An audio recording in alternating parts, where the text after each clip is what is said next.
The ball hits the net, and a billion people leap out of their seats at the exact same instant. It's a shared, spontaneous eruption of emotion. You hug strangers, you can't even feel your face. At the 2026 World Cup, that magic disappeared. Now, the ball hits the net and you freeze.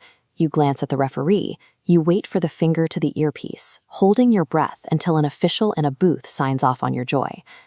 Across the summer, 15 controversial refereeing decisions sparked diplomatic incidents and drove millions of fans to sign petitions claiming the World Cup was rigged.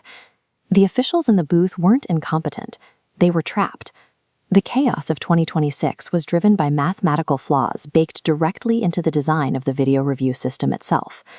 The software is only permitted to review 4 specific things: whether a goal should stand, whether a penalty should be given, whether a card went to the wrong player, and whether a straight red is warranted.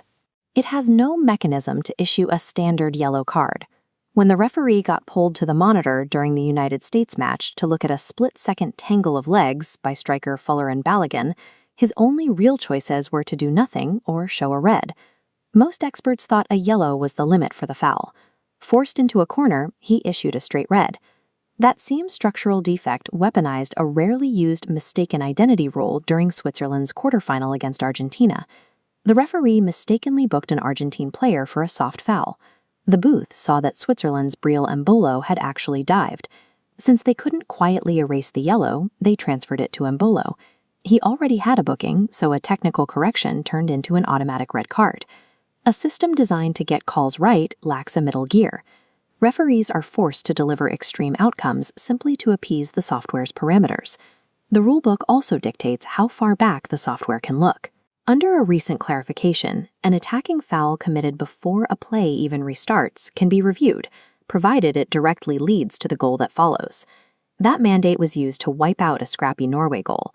As a corner kick came in, Erling Haaland shoved an opponent to the ground.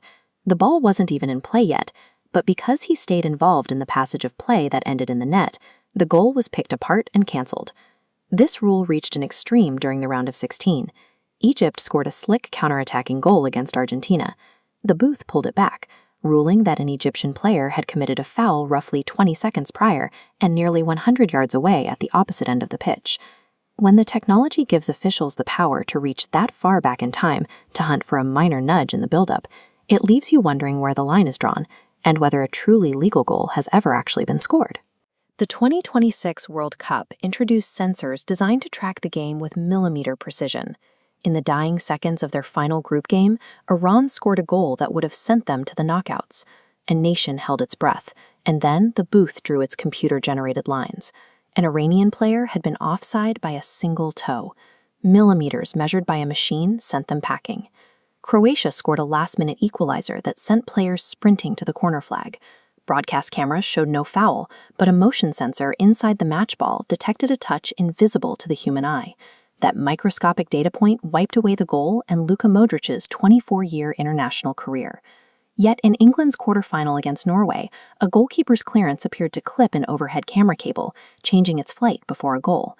FIFA produced data from the exact same ball chip claiming there was no peak in the sensor reading. We are asked to trust a paradox. The system can end a career over a strand of hair, yet remain blind to physical reality when it happens in plain sight. A technological system is only as objective as the humans who hold the power to apply it, or ignore it. When Lionel Messi went in with a high, studs-up challenge down an Algerian defender's calf, the booth waved it through with only a yellow card. When the ball appeared to strike Spain's Lamine Yamal on the arm in the penalty area before a goal, the officials did not intervene. During the tournament, Donald Trump spoke to FIFA President Gianni Infantino regarding Fuller and Balogun's red card. A FIFA commission then lifted the suspension.